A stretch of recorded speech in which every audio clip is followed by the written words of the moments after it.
Hi guys, welcome back to my YouTube channel. Today I would like to share with you my birth story through this digital illustration by a talented YouTuber named Miss Jenny Scribbles.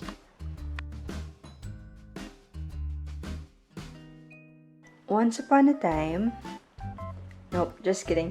So it's September 8th, 2020, 7:30 p.m. when my mom messaged me out of nowhere and asked how I was feeling that day.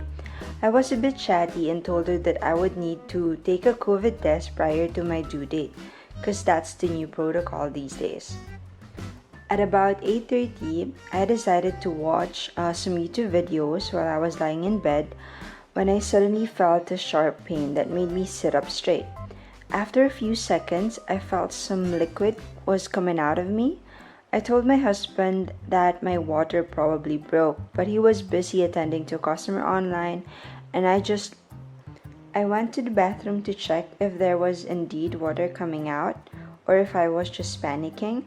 And when I stood up, there indeed was water coming out of me, like lots of it. It was basically a waterfall. My immediate reaction was to scream for my husband to get our hospital bags ready and to start the car.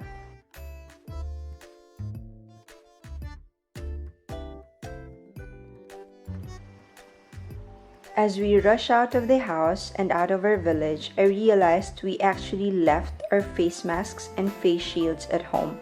So my husband had to go back and get it, or else the hospital will not admit us. On our way to the hospital, I sent a text message to my sister informing her of my current situation, and they immediately went to the hospital and waited for us to arrive. That's my sister and my mom. When my husband and I got to the hospital, we were ushered to the ER. However, a patient is only allowed one companion, so my sister and my mom had to stay at the parking area and wait there for updates. At 9:30, my OB was informed that my water broke and that I was at the emergency room. After an hour or so, I started to feel mild labor pain. Then at 11 p.m., I was 1 cm dilated but was not advised to push yet. At 12 midnight, I was transferred to the delivery room where they placed a heart monitor for the baby. In the delivery room, husbands are no longer allowed inside due to COVID-19 protocols. In the delivery room, there was another woman who was also in labor. I noticed that as I was screaming in pain, the other pregnant lady was not. She was merely whimpering ever so calmly.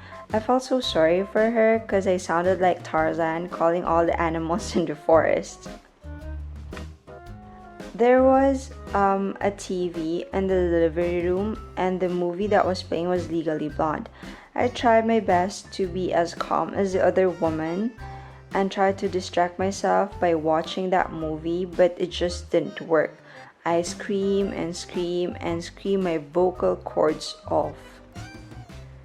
After a few screaming, I asked the nurse if I could get a bedpan because I felt like I'm going to poop while I was in pain, and guess what? I did.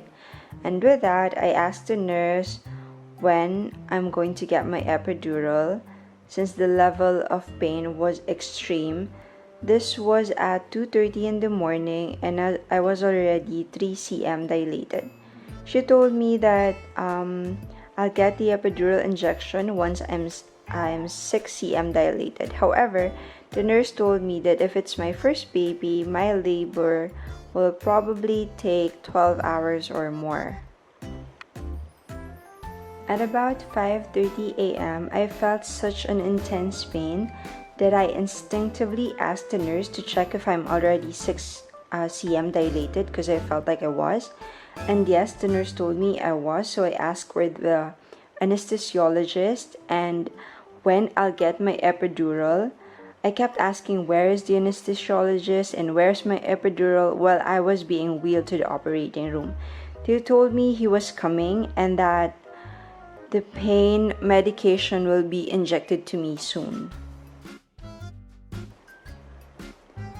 As I felt the urge to push, one doctor told me to hold it a little as the doctors were preparing already.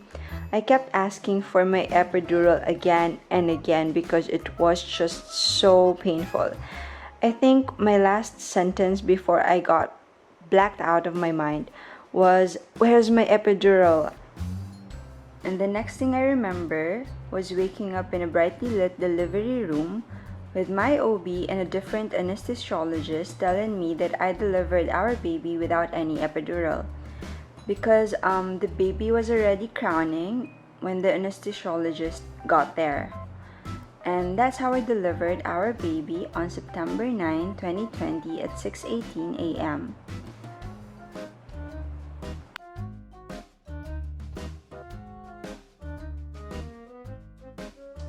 Please don't forget to like, comment, and subscribe.